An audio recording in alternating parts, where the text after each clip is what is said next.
क्या सिर्फ मेहनत करने से इंसान अमीर बन जाता है?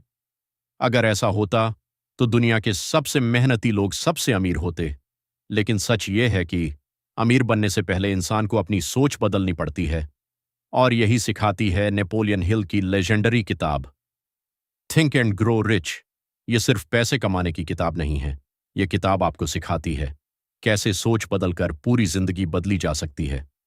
तो चलिए समझते हैं इस किताब की सबसे पावरफुल सीखें, chapter by chapter. Chapter 1, desire. हर बड़ी सफलता की शुरुआत एक स्ट्रांग डिजायर से होती है। सिर्फ मुझे अमीर बनना है सोचने से कुछ नहीं होगा। आपको अपने गोल के लिए अंदर से जलना पड़ेगा। नेपोलियन हिल कहते हैं, वीक डिजायर्स वीक रिजल्ट्स देते हैं।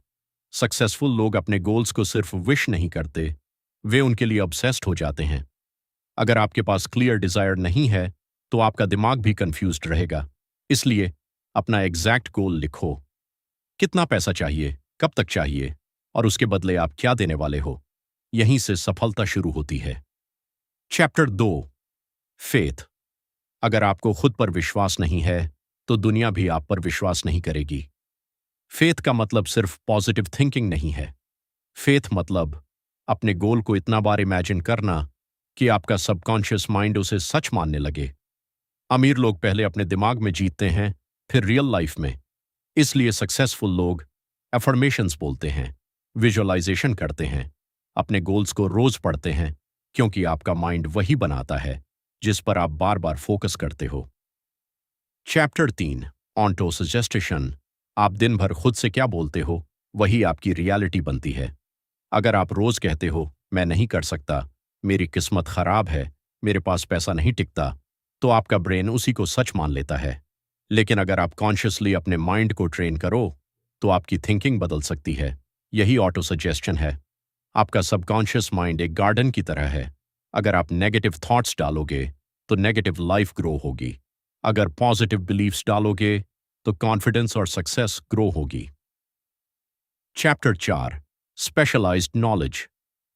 सिर्फ डिग्री होना इनाफ नहीं है। आज इंफॉर्मेशन सबके पास है, लेकिन पैसा उस इंसान के पास जाता है जिसके पास वैल्यूएबल स्किल्स हैं।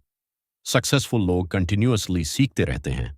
Sales, communication, marketing, business, psychology, leadership. यही स्किल्स लोगों को फाइनेंशियली पावरफुल बनाती हैं।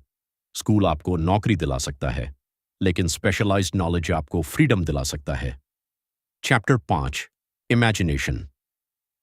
हर बड़ी कंपनी, हर इन्वेंशन, हर करोड़ों का बिजनेस किसी के इमेजिनेशन से शुरू हुआ था। नेपोलियन हिल कहते हैं, imagination is the workshop of the mind. अमीर लोग अपॉर्चुनिटीज देखते हैं जहां बाकी लोग प्रॉब्लम्स देखते हैं। अगर आपके पास इमेजिनेशन नहीं है तो आप एवरेज लाइफ में फंसे रहोगे। इसलिए बड़ा सोचो, क्योंकि आपकी जिंदगी उतनी ही बड़ी होगी जितनी बड़ी आपकी इमेजिनेशन है। Chapter 6, organised planning. सिर्फ सपना देखना काफी नहीं है, एक्शन प्लान होना जरूरी है।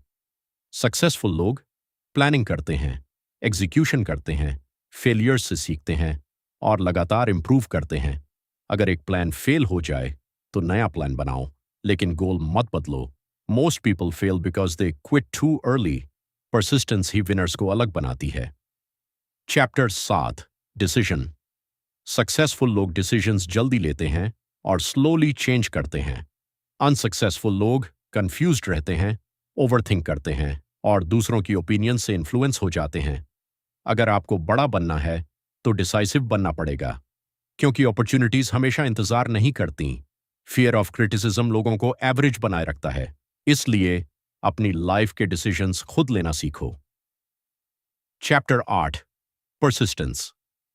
टेम्परेरी फेलियर का मतलब परमानेंट फेलियर नहीं होता। हर सक्सेसफुल इंसान ने फेलियर्स फेस किए हैं, लेकिन फर्क यह है कि उन्होंने हार नहीं मानी। परसिस्टेंस बिना सक्सेस इम्पॉसिबल है। जब लोग आपका मजाक उड़ाए, जब रिजल्ट्स ना आए, जब मोटिवेशन खत्म हो जाए, तब भी चलते रहना, यही परसिस्टेंस है। विनर्स और लूजर्स के बीच यही फर्क होता है। Chapter 9, the power of the mastermind. आप किन लोगों के साथ रहते हो, यह आपकी जिंदगी तय करता है। अगर आपके आसपास नेगेटिव लोग हैं तो आपकी थिंकिंग भी छोटी हो जाएगी। लेकिन अगर आप एम्बिशियस और ग्रोथ माइंडसेट वाले लोगों के साथ रहोगे तो आपकी एनर्जी बदल जाएगी। सक्सेसफुल लोग अकेले ग्रो नहीं करते, वे मास्टरमाइंड ग्रुप्स बनाते हैं, नेटवर्क्स बनाते हैं, स्ट्रॉन्ग कनेक्शंस बनाते हैं। एनवायरनमेंट आपकी सक्सेस का हिडन फैक्टर है। Chapter 10, the subconscious mind.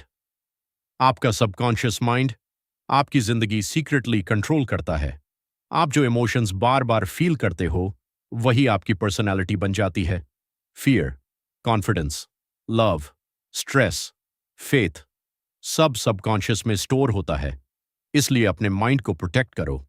Negative news, toxic people, constant comparison, ये सब आपके सबकॉन्शियस को वीक बनाते हैं। रिच माइंडसेट डेवलप करने के लिए आपको मेंटली डिसिप्लिन्ड बनना पड़ेगा। Final lesson. इस किताब की सबसे बड़ी सीख क्या है? Thoughts become reality. आप जैसा सोचते हो वैसे डिसीजंस लेते हो, वैसे एक्शंस लेते हो और वैसी जिंदगी बनती है।